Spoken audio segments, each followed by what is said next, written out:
Capítulo 1. El destino del mundo predicho. Del libro, Seguridad y paz en el conflicto de los siglos. Oh, si también tú conocieses, a lo menos en este tu día, lo que toca tu paz. Mas ahora está encubierto de tus ojos. Porque vendrán días sobre ti, que tus enemigos te cercarán con baluarte, y te pondrán cerco, y de todas partes te pondrán en estrecho, y te derribarán a tierra, y a tus hijos dentro de ti. Y no dejarán sobre ti piedra sobre piedra, por cuanto no conociste el tiempo de tu visitación. San Lucas 19, 42, 44. Desde lo alto del monte de los olivos miraba Jesús a Jerusalén, que ofrecía a sus ojos un cuadro de hermosura y de paz. Era tiempo de Pascua, y de todas las regiones del orbe los hijos de Jacob se habían reunido para celebrar la gran fiesta nacional. De entre viñedos y jardines como de entre las verdes laderas, donde se veían esparcidas las tiendas de los peregrinos, elevábanse las colinas con sus terrazas, los airosos palacios y los soberbios baluartes de la capital israelita. La hija de Sión parecía decir en su orgullo: estoy sentada reina, y nunca veré el duelo. Porque siendo amada, como lo era, creía estar segura de merecer aún los favores del cielo como en los tiempos antiguos cuando el poeta rey cantaba: hermosa provincia, el gozo de toda la tierra es el monte de Sión, la ciudad del gran rey. Salmo 48. 2. Resaltaban a la vista las construcciones espléndidas del templo, cuyos muros de mármol blanco como la nieve estaban entonces iluminados por los últimos rayos del sol poniente, que al hundirse en el ocaso hacía resplandecer el oro de puertas, torres y pináculos. Y así destacábase la gran ciudad, perfección de hermosura, orgullo de la nación judaica. ¿Qué hijo de Israel podía permanecer ante semejante espectáculo sin sentirse conmovido de gozo y admiración? Pero eran muy ajenos a todo esto los pensamientos que embargaban la mente de Jesús. Como llegó cerca, viendo la ciudad, lloró sobre ella. S. Lucas 19, 41. En medio del regocijo que provocara su entrada triunfal, mientras el gentío agitaba palmas, y alegres hosanas repercutían en los montes, y 1000 voces le proclamaban rey, el Redentor del mundo se sintió abrumado por súbita y misteriosa tristeza. Él, el Hijo de Dios, el prometido de Israel, que había vencido a la muerte arrebatándole sus cautivos, lloraba, no presa de común abatimiento, sino dominado por intensa e irreprimible agonía. No lloraba por sí mismo, por más que supiera a dónde iba. Getsemaní, lugar de su próxima y terrible agonía, extendíase ante su vista. La puerta de las ovejas divisábase también. Por ella habían entrado durante siglos y siglos la víctima para el sacrificio, y pronto iba a abrirse para él, cuando como cordero fuera llevado al matadero. Isaías 53, 7. Poco más allá se destacaba el Calvario, lugar de la crucifixión. Sobre la senda que pronto le tocaría recorrer, iban a caer densas y horrorosas tinieblas, mientras él entregaba su alma en expiación por el pecado. No era, sin embargo, la contemplación de aquellas escenas lo que arrojaba sombras sobre el Señor en aquella hora de gran regocijo, ni tampoco el presentimiento de su angustia sobrehumana lo que nublaba su alma generosa. Lloraba por el fatal destino de los millares de Jerusalén, por la ceguedad y por la dureza de corazón de aquellos a quienes él viniera a bendecir y salvar. La historia de más de 1000 años durante los cuales Dios extendiera su favor especial y sus tiernos cuidados en beneficio de su pueblo escogido, desarrollábase ante los ojos de Jesús. Allí estaba el monte Moriah, donde el hijo de la promesa, cual mansa víctima que se entrega sin resistencia, fue atado sobre el altar como emblema del sacrificio del Hijo de Dios. Allí fue donde se lo habían confirmado al Padre de los creyentes el pacto de bendición y la gloriosa promesa de un Mesías. Génesis 22, 9, 16, 18. Allí era donde las llamas del 21 sacrificio, al ascender al cielo desde la era de Ornán, habían desviado la espada del ángel exterminador. 1 Crónicas 21, símbolo adecuado del sacrificio de Cristo y de su mediación por los culpables. Jerusalén había sido honrada por Dios sobre toda la tierra. El Señor había elegido a Sión. Deseóla por habitación para sí. Salmo 132, 13. Allí habían proclamado los santos profetas durante siglos y siglos sus mensajes de amonestación. Allí habían mecido los sacerdotes sus incensarios y había subido hacia Dios el humo del incienso, mezclado con las plegarias de los adoradores. Allí había sido ofrecida día tras día la sangre de los corderos sacrificados, que anunciaban al Cordero de Dios que había de venir al mundo. Allí había manifestado Jehová su presencia en la nube de gloria, sobre el propiciatorio. Allí se había sentado la base de la escalera mística que unía el cielo con la tierra, Génesis 28, 12. Ese Juan 1, 51, que Jacob viera en sueños y por la cual los ángeles subían y bajaban, mostrando así al mundo el camino que conduce al lugar santísimo. De haberse mantenido Israel como nación fiel al cielo, Jerusalén habría sido para siempre la elegida de Dios. Jeremías 17, 21, 25. Pero la historia de aquel pueblo tan favorecido era un relato de sus apostasías y sus rebeliones. Había resistido la gracia del cielo, abusado de sus prerrogativas y menospreciado sus oportunidades. A pesar de que los hijos de Israel hacían escarnio de los mensajeros de Dios, y menospreciaban sus palabras, burlándose de sus profetas, 2 Crónicas 36. 16. El Señor había seguido manifestándoseles como Jehová, fuerte, misericordioso, y piadoso, tardo para la ira, y grande en benignidad y verdad. Éxodo 34. 6. Y por más que le rechazaran una y otra vez, de continuo había seguido instándoles con bondad inalterable. Más grande que la amorosa compasión del Padre por su Hijo era el solícito cuidado con que Dios velaba por su pueblo enviándole amonestaciones por mano de sus mensajeros, madrugando para enviárselas, porque tuvo compasión de su pueblo y de su morada. 2 Crónicas 36, 15 pm. Y al fin, habiendo fracasado las amonestaciones, las reprensiones y las súplicas, les envió el mejor don del cielo. Más aún, derramó todo el cielo en ese solo don. El Hijo de Dios fue enviado para exhortar a la ciudad rebelde. Era Cristo quien había sacado a Israel como una vid de Egipto. Salmo 80, 8. Con su propio brazo, había arrojado a los gentiles de delante de ella. La había plantado en un recuesto, lugar fértil. La había cercado cuidadosamente y había enviado a sus siervos para que la cultivasen. ¿Qué más se había de hacer a mi viña?, exclamó, que yo no haya hecho en ella. A pesar de estos cuidados, y por más que, habiendo esperado que llevase uvas valiosas, las había dado silvestres. Isaías 5. 1, 4, el Señor compasivo, movido por su anhelo de obtener fruto, vino en persona a su viña para librarla, si fuera posible, de la destrucción. La labró con esmero, la podó y la cuidó. Fue incansable en sus esfuerzos para salvar aquella viña que él mismo había plantado. Durante 3 años, el Señor de la luz y de la gloria estuvo yendo y viniendo entre su pueblo. Anduvo haciendo bienes, y sanando a todos los oprimidos del diablo, curando a los de corazón quebrantado, poniendo en libertad a los cautivos, dando vista a los ciegos, haciendo andar a los cojos y oír a los sordos, limpiando a los leprosos, resucitando muertos y predicando el evangelio a los pobres. Hechos 10, 38. S. Lucas 4, 18. S. Mateo 11, 5. A todas las clases sociales por igual dirigía el llamamiento de gracia. Venid a mí todos los que estáis trabajados y cargados, que yo os haré descansar. S. Mateo 11, 28. A pesar de recibir por recompensa el mal por el bien y el odio a cambio de su amor, Salmo 109, 5, prosiguió con firmeza su misión de paz y misericordia. Y jamás fue rechazado ninguno de los que se acercaron a él en busca de su gracia. Errante y sin hogar, sufriendo cada día oprobio y penurias, solo vivió para ayudar a los pobres, aliviar a los agobiados y persuadirlos a todos a que aceptasen el don de vida. Los efluvios de la misericordia divina eran rechazados por aquellos corazones endurecidos y reacios, pero volvían sobre ellos con más vigor, impulsados por la augusta compasión y por la fuerza del amor que sobrepuja a todo entendimiento. Israel empero se alejó de él, apartándose así de su mejor amigo y de su único auxiliador. Su amor fue despreciado, rechazados sus dulces consejos y ridiculizadas sus cariñosas amonestaciones. La hora de esperanza y de perdón transcurrió rápidamente. La copa de la ira de Dios, por tanto, tiempo contenido, estaba casi llena.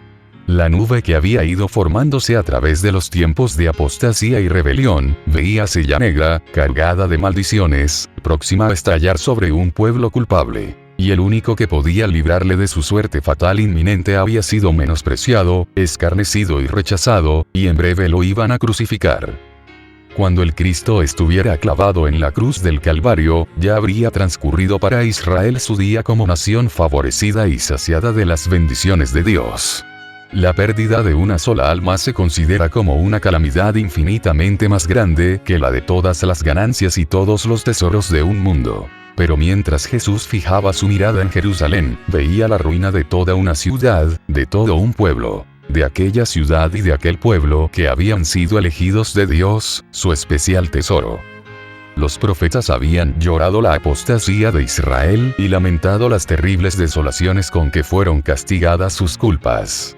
Jeremías deseaba que sus ojos se volvieran manantiales de lágrimas para llorar día y noche por los muertos de la hija de su pueblo y por el rebaño del Señor que fue llevado cautivo. Jeremías 9, 1, 13, 17.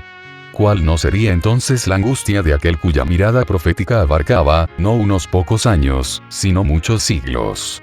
Veía al ángel exterminador blandir su espada sobre la ciudad que por tanto tiempo fuera morada de Jehová. Desde la cumbre del Monte de los Olivos, en el lugar mismo que más tarde iba a ser ocupado por Tito y sus soldados, miró a través del valle los atrios y pórticos sagrados, y con los ojos nublados por las lágrimas, vio en horroroso anticipo los muros de la ciudad circundados por tropas extranjeras. Oyó el estrépito de las legiones que marchaban en son de guerra, y los tristes lamentos de las madres y de los niños que lloraban por pan en la ciudad sitiada. Vio el templo santo y hermoso, los palacios y las torres devorados por las llamas, dejando en su lugar tan solo un montón de humeantes ruinas. Cruzando los siglos con la mirada, vio al pueblo del pacto disperso en toda la tierra, como náufragos en una playa desierta.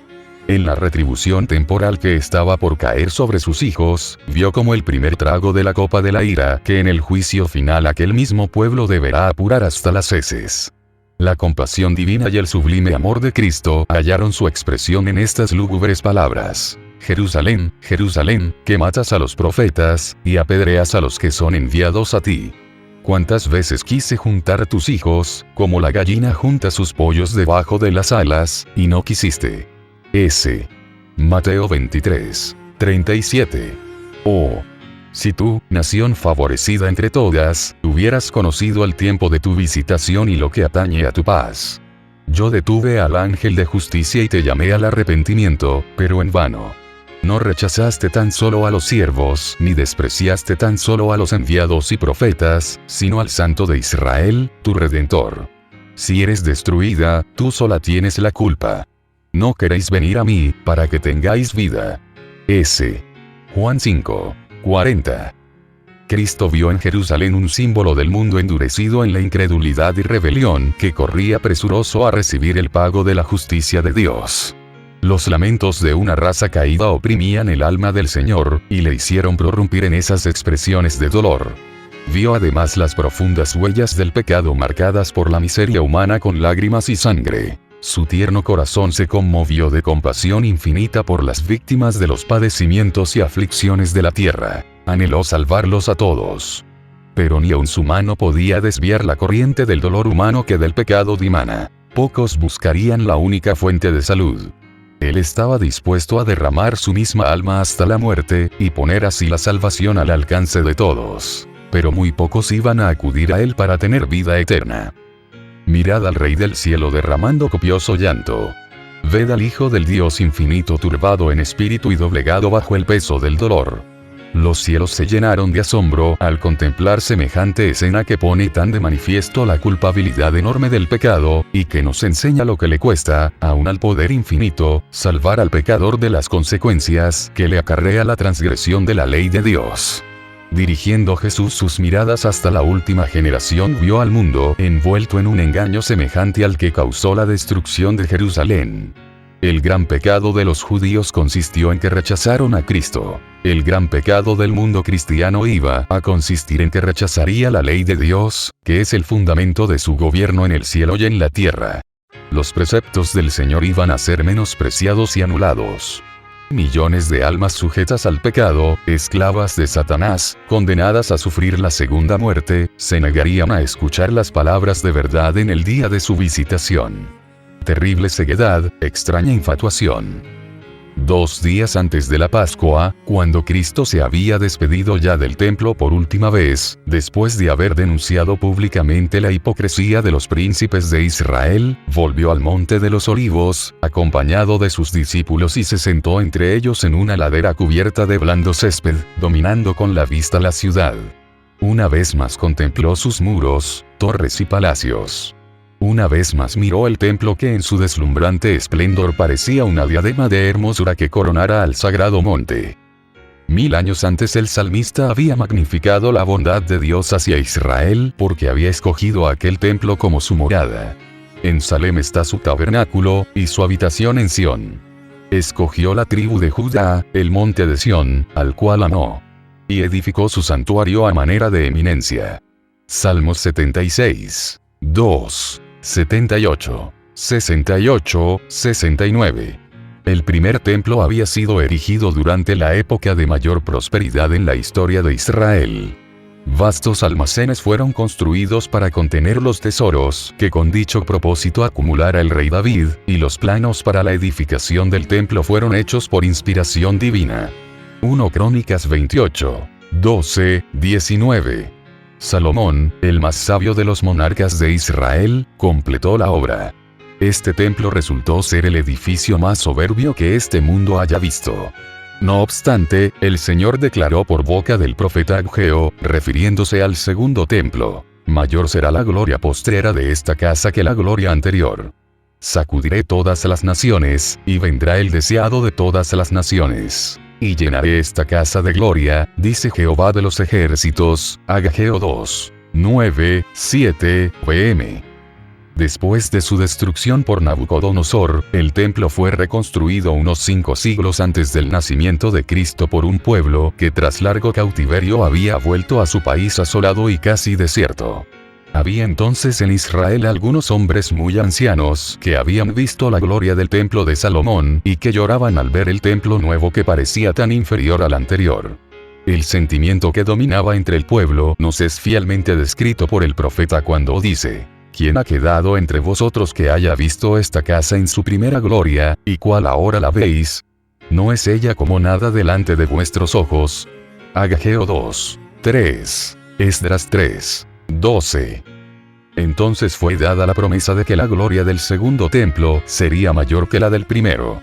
Pero el segundo templo no igualó al primero en magnificencia, ni fue santificado por las señales visibles de la presencia divina con que lo fuera el templo de Salomón, ni hubo tampoco manifestaciones de poder sobrenatural que dieran realce a su dedicación.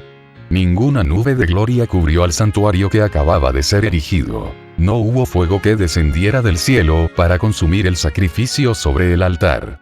La manifestación divina no se encontraba ya entre los querubines en el lugar santísimo. Ya no estaban allí el arca del testimonio, ni el propiciatorio, ni las tablas de la ley.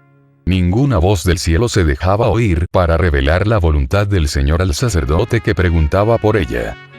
Durante varios siglos los judíos se habían esforzado para probar cómo y dónde se había cumplido la promesa que Dios había dado por Ageo. Pero el orgullo y la incredulidad habían cegado su mente de tal modo que no comprendían el verdadero significado de las palabras del profeta. Al segundo templo no le fue conferido el honor de ser cubierto con la nube de la gloria de Jehová, pero sí fue honrado con la presencia de uno en quien habitaba corporalmente la plenitud de la divinidad, de uno que era Dios mismo manifestado en carne. Cuando el Nazareno enseñó y realizó curaciones en los atrios sagrados se cumplió la profecía gloriosa. Él era el deseado de todas las naciones que entraba en su templo. Por la presencia de Cristo, y solo por ella, la gloria del segundo templo superó la del primero. Pero Israel tuvo en poco al anunciado don del cielo. Y con el humilde maestro que salió aquel día por la puerta de oro, la gloria había abandonado el templo para siempre. Así se cumplieron las palabras del Señor, que dijo: He aquí vuestra casa os es dejada desierta. Mateo 23, 38. Los discípulos se habían llenado de asombro y hasta de temor al oír las predicciones de Cristo respecto de la destrucción del templo, y deseaban entender de un modo más completo el significado de sus palabras. Durante más de 40 años se habían prodigado riquezas, trabajo y arte arquitectónico para enaltecer los esplendores y la grandeza de aquel templo. Herodes el Grande y hasta el mismo emperador del mundo contribuyeron con los tesoros de los judíos y con las riquezas romanas a engrandecer la magnificencia del hermoso edificio. Con este objeto habíanse importado de Roma enormes bloques de preciado mármol, de tamaño casi fabuloso, a los cuales los discípulos llamaron la atención del maestro, diciéndole: «Mira qué piedras, y qué edificios». S. Marcos 13, 1. Pero Jesús contestó con estas solemnes y sorprendentes palabras: «De cierto os digo, que no será dejada aquí piedra sobre piedra, que no sea destruida». S. Mateo 24, 2.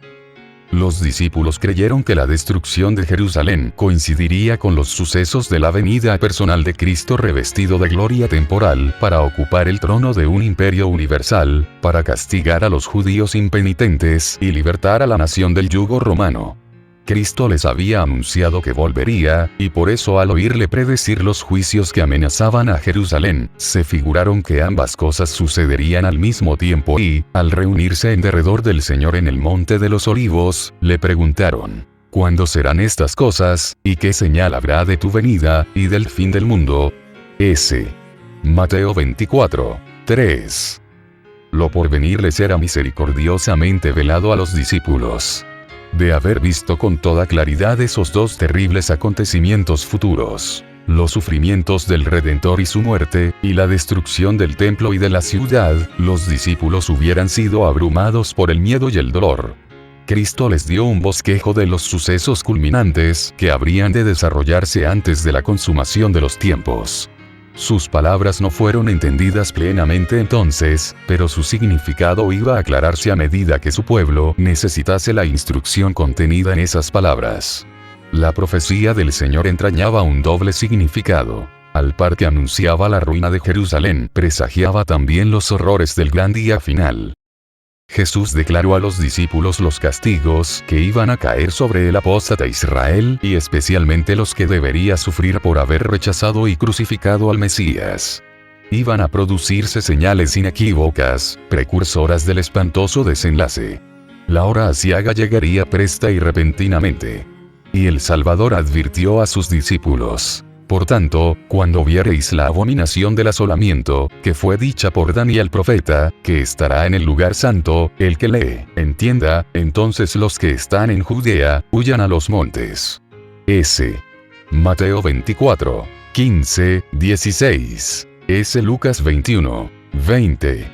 Tan pronto como los estandartes del ejército romano idólatra fuesen clavados en el suelo sagrado, que se extendía varios estadios más allá de los muros, los creyentes en Cristo debían huir a un lugar seguro. Al ver la señal preventiva, todos los que quisieran escapar debían hacerlo sin tardar. Tanto en tierra de Judea como en la propia ciudad de Jerusalén el aviso de la fuga debía ser aprovechado en el acto. Todo el que se hallase en aquel instante en el tejado de su casa no debía entrar en ella ni para tomar consigo los más valiosos tesoros. Los que trabajaran en el campo y en los viñedos no debían perder tiempo en volver por las túnicas que se hubiesen quitado para sobrellevar mejor el calor y la faena del día.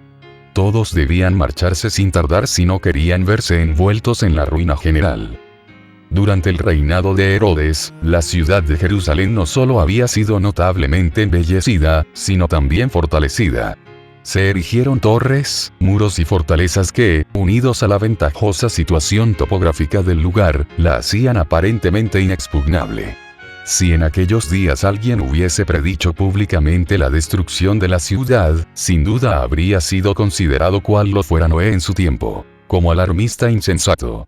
Pero Cristo había dicho: «El cielo y la tierra pasarán, mas mis palabras no pasarán». S. Mateo 24, 35. La ira del Señor se había declarado contra Jerusalén a causa de sus pecados, y su obstinada incredulidad hizo inevitable su condenación. El Señor había dicho por el profeta Miqueas: Oíd ahora esto, cabezas de la casa de Jacob, y capitanes de la casa de Israel, que abomináis el juicio, y pervertís todo el derecho, que edificáis a Sión con sangre, y a Jerusalén con injusticia. Sus cabezas juzgan por cohecho, y sus sacerdotes enseñan por precio, y sus profetas adivinan por dinero. Y apóyanse en Jehová diciendo, no está Jehová entre nosotros. No vendrá mal sobre nosotros. Miqueas 3, 9, 11. Estas palabras dan una idea cabal de cuán corruptos eran los moradores de Jerusalén y de cuán justos se consideraban. A la vez que se decían escrupulosos observadores de la ley de Dios, quebrantaban todos sus preceptos. La pureza de Cristo y su santidad hacían resaltar la iniquidad de ellos. Por eso le aborrecían y le señalaban como el causante de todas las desgracias que les habían sobrevenido como consecuencia de su maldad. Aunque hartos sabían que Cristo no tenía pecado, declararon que su muerte era necesaria para la seguridad de la nación. Los príncipes de los sacerdotes y los fariseos decían, si le dejamos así, todos creerán en él, y vendrán los romanos y destruirán nuestro lugar y nuestra nación. S. Juan 11, 48, pm. Si se sacrificaba a Cristo, pensaban ellos, podrían ser otra vez un pueblo fuerte y unido. Así discurrían, y convinieron con el sumo sacerdote en que era mejor que uno muriera y no que la nación entera se perdiese. Así era como los príncipes judíos habían edificado a Sión con sangre, y a Jerusalén con iniquidad, y al paso que sentenciaban a muerte a su Salvador porque les echara en cara sus iniquidades, se atribuían tanta justicia que se consideraban el pueblo favorecido de Dios y esperaban que el Señor viniese a librarlos de sus enemigos. Por tanto había añadido el profeta, a causa de vosotros será Sión arada como campo, y Jerusalén será majanos, y el monte de la casa como cumbres de breñal. Miqueas 3, 12. Dios aplazó sus juicios sobre la ciudad y la nación hasta cosa de 40 años después que Cristo hubo anunciado el castigo de Jerusalén. Admirable fue la paciencia que tuvo Dios con los que rechazaran su evangelio y asesinaran a su Hijo.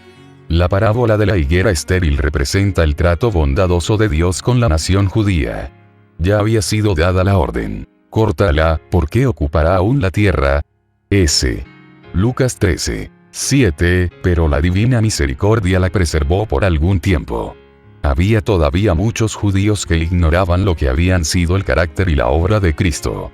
Y los hijos no habían tenido las oportunidades ni visto la luz que sus padres habían rechazado.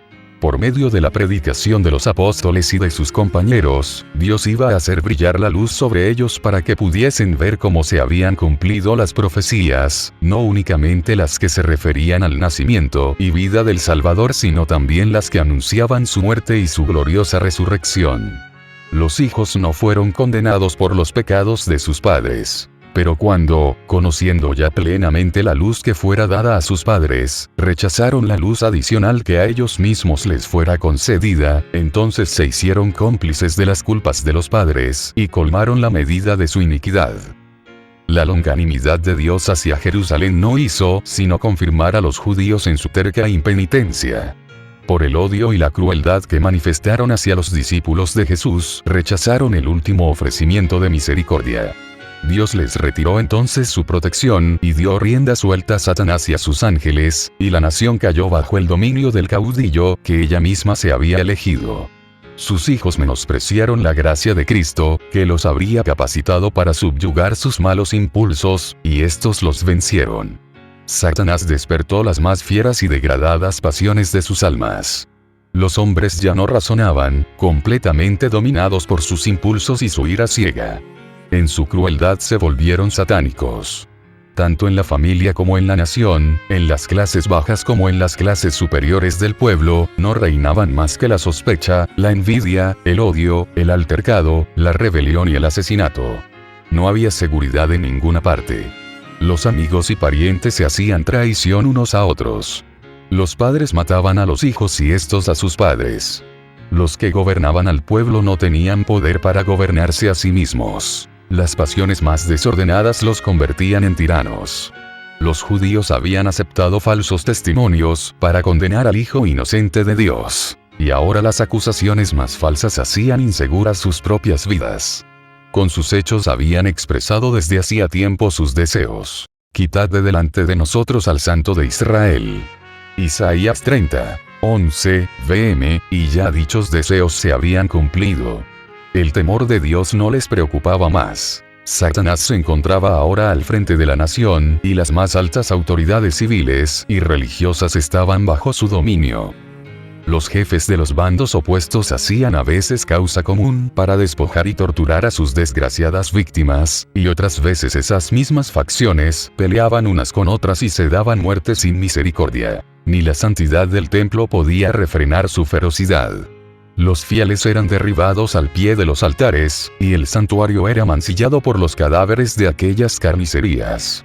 No obstante, en su necia y abominable presunción, los instigadores de la obra infernal declaraban públicamente que no temían que Jerusalén fuese destruida, pues era la ciudad de Dios. Y, con el propósito de afianzar su satánico poder, sobornaban a falsos profetas para que proclamaran que el pueblo debía esperar la salvación de Dios, aunque ya el templo estaba sitiado por las legiones romanas.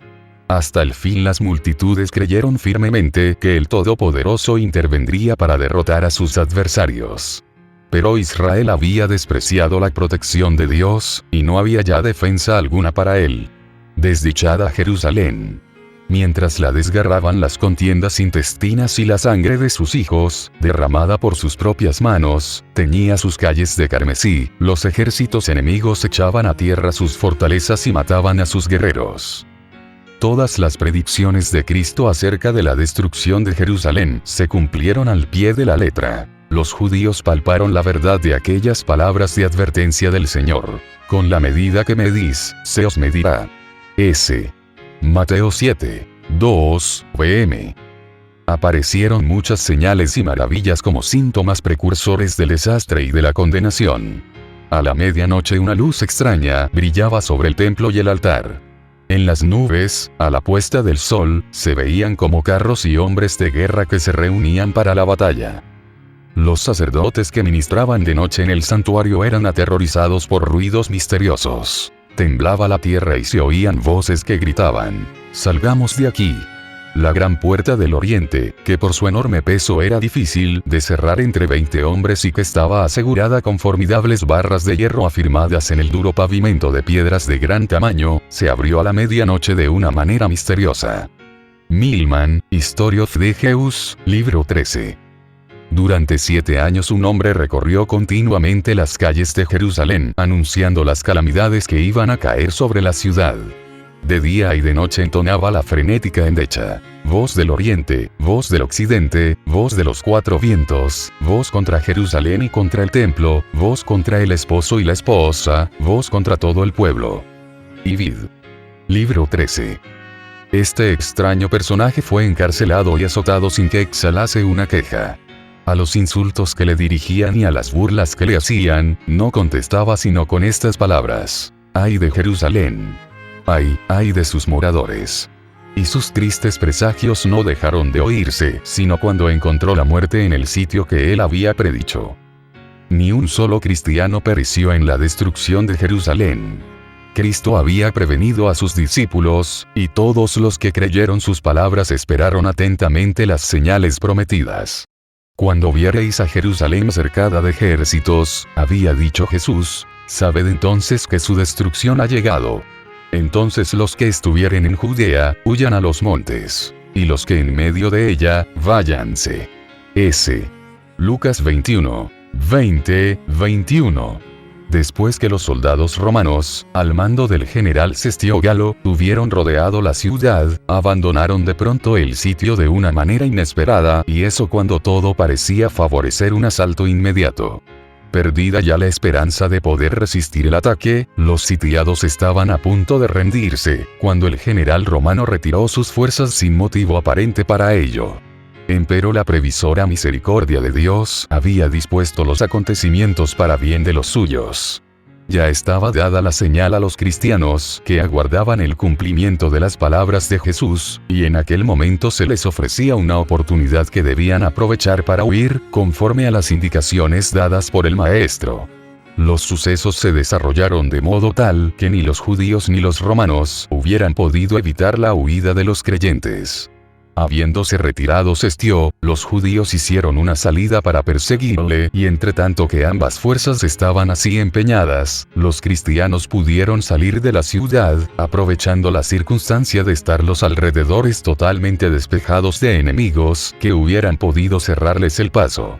En la época del sitio, los judíos habían acudido numerosos a Jerusalén para celebrar la fiesta de los tabernáculos, y así fue como los cristianos esparcidos por todo el país pudieron escapar sin dificultad.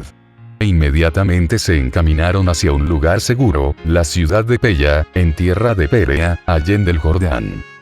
Las fuerzas judaicas perseguían de cerca a Cestio y a su ejército y cayeron sobre la retaguardia con tal furia que amenazaban destruirla totalmente.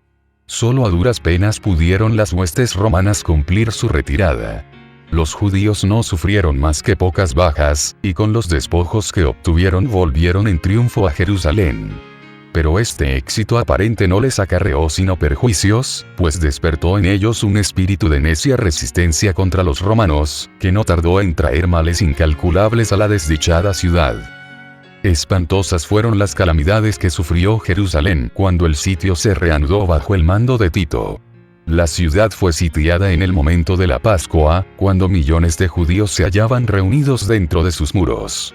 Los depósitos de provisiones que, de haber sido conservados, hubieran podido abastecer a toda la población por varios años, habían sido destruidos a consecuencia de la rivalidad y de las represalias de las facciones en lucha, y pronto los vecinos de Jerusalén empezaron a sucumbir a los horrores del hambre. Una medida de trigo se vendía por un talento. Tan atroz era el hambre, que los hombres roían el cuero de sus cintos, sus sandalias y las cubiertas de sus escudos. Muchos salían durante la noche para recoger las plantas silvestres que crecían fuera de los muros, a pesar de que muchos de ellos eran aprehendidos y muertos por crueles torturas, y a menudo los que lograban escapar eran despojados de aquello que habían conseguido aún con riesgo de la vida. Los que estaban en el poder imponían los castigos más infamantes para obligar a los necesitados a entregar los últimos restos de provisiones que guardaban escondidos. Y tamañas atrocidades eran perpetradas muchas veces por gente bien alimentada que solo deseaba almacenar provisiones para más tarde. Millares murieron a consecuencia del hambre y la pestilencia. Los afectos naturales parecían haber desaparecido. Los esposos se arrebataban unos a otros los alimentos. Los hijos quitaban a sus ancianos padres la comida que se llevaban a la boca, y la pregunta del profeta, ¿se olvidará acaso la mujer de su niño mamante?, recibió respuesta en el interior de los muros de la desgraciada ciudad, tal como la diera la Santa Escritura. Las misericordiosas manos de las mujeres cuecen a sus mismos hijos. Estos les sirven de comida en el quebranto de la hija de mi pueblo. Isaías 49, 15. Lamentaciones 4, 10, pm. Una vez más se cumplía la profecía pronunciada 14 siglos antes, y que dice: la mujer tierna y delicada en medio de ti, que nunca probó asentar en tierra la planta de su pie, de pura delicadeza y ternura, su ojo será avariento para con el marido de su seno, y para con su hijo y su hija, así respecto de su niño recién nacido como respecto de sus demás hijos que hubiere parido. Porque ella sola los comerá ocultamente en la falta de todo, en la premura y en la estrechez con que te estrecharán tus enemigos dentro de tus ciudades. Deuteronomio 28. 56, 57, pm. Los jefes romanos procuraron aterrorizar a los judíos para que se rindiesen. A los que eran apresados resistiendo, los azotaban, los atormentaban y los crucificaban frente a los muros de la ciudad. Centenares de ellos eran así ejecutados cada día, y el horrendo proceder continuó hasta que a lo largo del valle de Josafat y en el Calvario se erigieron tantas cruces que apenas dejaban espacio para pasar entre ellas. Así fue castigada aquella temeraria imprecación que lanzara el pueblo en el tribunal de Pilato, al exclamar: recaiga su sangre sobre nosotros, y sobre nuestros hijos. S. Mateo 27, 25, pm. De buen grado hubiera Tito hecho cesar tan terribles escenas y ahorrado a Jerusalén la plena medida de su condenación. Le horrorizaba ver los montones de cadáveres en los valles. como obsesionado, miraba desde lo alto del Monte de los Olivos el magnífico templo y dio la orden de que no se tocara una sola de sus piedras. Antes de hacer la tentativa de apoderarse de esa fortaleza, dirigió un fervoroso llamamiento a los jefes judíos para que no le obligasen a profanar con sangre el lugar sagrado. Si querían salir a pelear en cualquier otro sitio, ningún romano violaría la santidad del templo. Josefo mismo, en elocuentísimo discurso, les rogó que se entregasen, para salvarse a sí mismos, a su ciudad y su lugar de culto. Pero respondieron a sus palabras con maldiciones, y arrojaron dardos a su último mediador humano mientras alegaba con ellos. Los judíos habían rechazado las súplicas del Hijo de Dios, y ahora cualquier otra instancia o amonestación no podía obtener otro resultado que inducirlos a resistir hasta el fin. Vanos fueron los esfuerzos de Tito para salvar el templo. Uno mayor que él había declarado que no quedaría piedra sobre piedra que no fuese derribada. La ciega obstinación de los jefes judíos y los odiosos crímenes perpetrados en el interior de la ciudad sitiada excitaron el horror y la indignación de los romanos, y finalmente Tito dispuso tomar el templo por asalto. Resolvió, sin embargo, que si era posible evitaría su destrucción. Pero sus órdenes no fueron obedecidas. A la noche, cuando se había retirado a su tienda para descansar, los judíos hicieron una salida desde el templo y atacaron a los soldados que estaban afuera. Durante la lucha, un soldado romano arrojó al pórtico por una abertura un leño encendido, e inmediatamente ardieron los aposentos enmaderados de cedro que rodeaban el edificio santo. Tito acudió apresuradamente, seguido por sus generales y legionarios, y ordenó a los soldados que apagasen las llamas. Sus palabras no fueron escuchadas. Furiosos, los soldados arrojaban teas encendidas en las cámaras contiguas al templo y con sus espadas degollaron a gran número de los que habían buscado refugio allí. La sangre corría como agua por las gradas del templo. Miles y miles de judíos perecieron. Por sobre el ruido de la batalla, se oían voces que gritaban, «Ichabod». La gloria se alejó.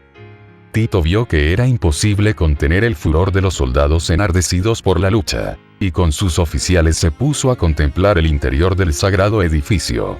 Su esplendor los dejó maravillados, y como él notase que el fuego no había llegado aún al lugar santo, hizo un postrer esfuerzo para salvarlo saliendo precipitadamente y exhortando con energía a los soldados para que se empeñasen en contener la propagación del incendio. El centurión liberal hizo cuanto pudo con su insignia de mando para conseguir la obediencia de los soldados, pero ni siquiera el respeto al emperador bastaba ya para apaciguar la furia de la soldadesca contra los judíos y su ansia insaciable de saqueo. Todo lo que los soldados veían en torno suyo estaba revestido de oro y resplandecía a la luz siniestra de las llamas, lo cual les inducía a suponer que habría en el santuario tesoros de incalculable valor.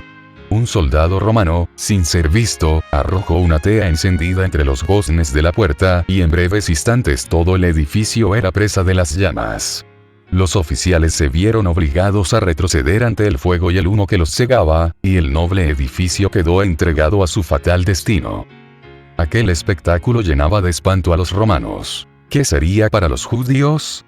Toda la cumbre del monte que dominaba la ciudad despedía fulgores como el cráter de un volcán en plena actividad. Los edificios iban cayendo a tierra uno tras otro, en medio de un estrépito tremendo, y desaparecían en el abismo ardiente. Las techumbres de cedro eran como sábanas de fuego, los dorados capiteles de las columnas relucían como espigas de luz rojiza, y los torreones inflamados despedían espesas columnas de humo y lenguas de fuego. Las colinas vecinas estaban iluminadas y dejaban ver grupos de gentes que se agolpaban por todas partes siguiendo con la vista, en medio de horrible inquietud, el avance de la obra destructora. Los muros y las alturas de la ciudad estaban llenos de curiosos que ansiosos contemplaban la escena, algunos con rostros pálidos por hallarse presa de la más atroz desesperación, otros encendidos por la ira al ver su impotencia para vengarse. El tumulto de las legiones romanas que desbandadas corrían de acá para allá, y los agudos lamentos de los infelices judíos que morían entre las llamas, se mezclaban con el chisporroteo del incendio y con el estrépito de los derrumbes. En los montes repercutían los gritos de espanto y los ayes de la gente que se hallaba en las alturas. A lo largo de los muros se oían gritos y gemidos, y aun los que morían de hambre hacían un supremo esfuerzo para lanzar un lamento de angustia y desesperación. Dentro de los muros la carnicería era aún más horrorosa que el cuadro que se contemplaba desde afuera. Hombres y mujeres, jóvenes y viejos, soldados y sacerdotes, los que peleaban y los que pedían misericordia, todos eran degollados en desordenada matanza. Superó el número de los asesinados al de los asesinos. Para seguir matando, los legionarios tenían que pisar sobre montones de cadáveres. Milman, History of the Jews, libro 16. Destruido el templo, no tardó la ciudad entera en caer en poder de los romanos. Los caudillos judíos abandonaron las torres, que consideraban inexpugnables, y Tito las encontró vacías. Contemplólas asombrado y declaró que Dios mismo las había entregado en sus manos, pues ninguna máquina de guerra, por poderosa que fuera, hubiera logrado hacerle dueño de tan formidables baluartes. La ciudad y el templo fueron arrasados hasta sus cimientos. El solar sobre el cual se irguiera el santuario fue arado como campo. Jeremías 26. 18. En el sitio y en la mortandad que le siguió perecieron más de 1 millón de judíos. Los que sobrevivieron fueron llevados cautivos, vendidos como esclavos, conducidos a Roma para enaltecer el triunfo del conquistador, arrojados a las fieras del circo o desterrados y esparcidos por toda la tierra. Los judíos habían forjado sus propias cadenas. Habían colmado la copa de la venganza. En la destrucción absoluta de que fueron víctimas como nación, y en todas las desgracias que les persiguieron en la dispersión, no hacían sino cosechar lo que habían sembrado con sus propias manos. Dice el profeta: es tu destrucción, oh Israel, el que estés contra mí. Porque has caído por tu iniquidad. Oseas 13, 9, 14, 1 pm. Los padecimientos de los judíos son muchas veces representados como castigo que cayó sobre ellos por decreto del Altísimo. Así es como el gran engañador procura ocultar su propia obra. Por la tenacidad con que rechazaron el amor y la misericordia de Dios, los judíos le hicieron retirar su protección, y Satanás pudo regirlos como quiso. Las horrorosas crueldades perpetradas durante la destrucción de Jerusalén demuestran el poder con que se ensaña Satanás sobre aquellos que ceden a su influencia. No podemos saber cuánto debemos a Cristo por la paz y la protección de que disfrutamos. Es el poder restrictivo de Dios lo que impide que el hombre caiga completamente bajo el dominio de Satanás. Los desobedientes e ingratos deberían hallar un poderoso motivo de agradecimiento a Dios en el hecho de que su misericordia y clemencia hayan coartado el poder maléfico del diablo. Pero cuando el hombre traspasa los límites de la paciencia divina, ya no cuenta con aquella protección que le libraba del mal. Dios no asume nunca para con el pecador la actitud de un verdugo que ejecuta la sentencia contra la transgresión, sino que abandona su propia suerte a los que rechazan su misericordia, para que recojan los frutos de lo que sembraron sus propias manos. Todo rayo de luz que se desprecia, toda admonición que se desoye y rechaza, toda pasión malsana que se abriga, toda transgresión de la ley de Dios, son semillas que darán infaliblemente su cosecha. Cuando se le resiste tenazmente, el Espíritu de Dios concluye por apartarse del pecador, y éste queda sin fuerza para dominar las malas pasiones de su alma, y sin protección alguna contra la malicia y perfidia de Satanás. La destrucción de Jerusalén es una advertencia terrible y solemne para todos aquellos que menosprecian los dones de la gracia divina, y que resisten a las instancias de la misericordia divina. Nunca se dio un testimonio más decisivo de cuánto aborrece Dios el pecado y de cuán inevitable es el castigo que sobre sí atraen los culpables. La profecía del Salvador referente al juicio que iba a caer sobre Jerusalén va a tener otro cumplimiento, y la terrible desolación del primero no fue más que un pálido reflejo de lo que será el segundo.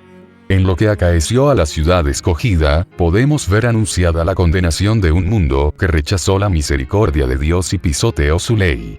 Lóbregos son los anales de la humana miseria que ha conocido la tierra a través de siglos de crímenes.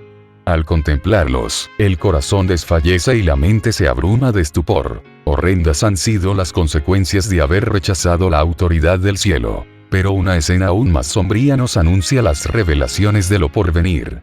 La historia de lo pasado, la interminable serie de alborotos, conflictos y contiendas, toda la armadura del guerrero en el tumulto de batalla, y los vestidos revolcados en sangre. Isaías 9. 5, vm qué son y qué valen en comparación con los horrores de aquel día, cuando el Espíritu de Dios se aparte del todo de los impíos y los dejes abandonados a sus fieras pasiones y a merced de la hazaña satánica. Entonces el mundo verá, como nunca los vio, los resultados del gobierno de Satanás. Pero en aquel día, así como sucedió en tiempo de la destrucción de Jerusalén, el pueblo de Dios será librado, porque serán salvos todos aquellos cuyo nombre esté inscrito para la vida. Isaías 4. 3, vm. Nuestro Señor Jesucristo anunció que vendrá la segunda vez para llevarse a los suyos. Entonces se mostrará la señal del Hijo del Hombre en el cielo. Y entonces lamentarán todas las tribus de la tierra, y verán al Hijo del Hombre que vendrá sobre las nubes del cielo, con grande poder y gloria. Y enviará sus ángeles con gran voz de trompeta, y juntarán sus escogidos de los cuatro vientos, de un cabo del cielo hasta el otro.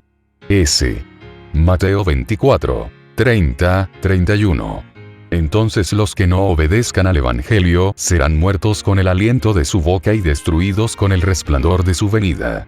2 Tesalonicenses 2, 8. Así como le sucedió antiguamente a Israel, los malvados se destruirán a sí mismos, y perecerán víctimas de su iniquidad. Debido a su vida pecaminosa los hombres se han apartado tanto del Señor y tanto ha degenerado su naturaleza con el mal, que la manifestación de la gloria del Señor es para ellos un fuego consumidor.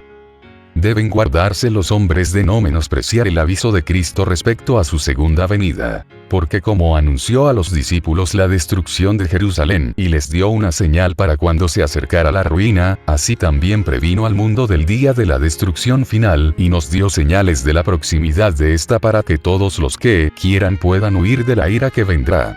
Dijo Jesús, y habrá señales en el sol, y en la luna, y en las estrellas. Y sobre la tierra angustia de naciones. S. Lucas 21, 25, vm.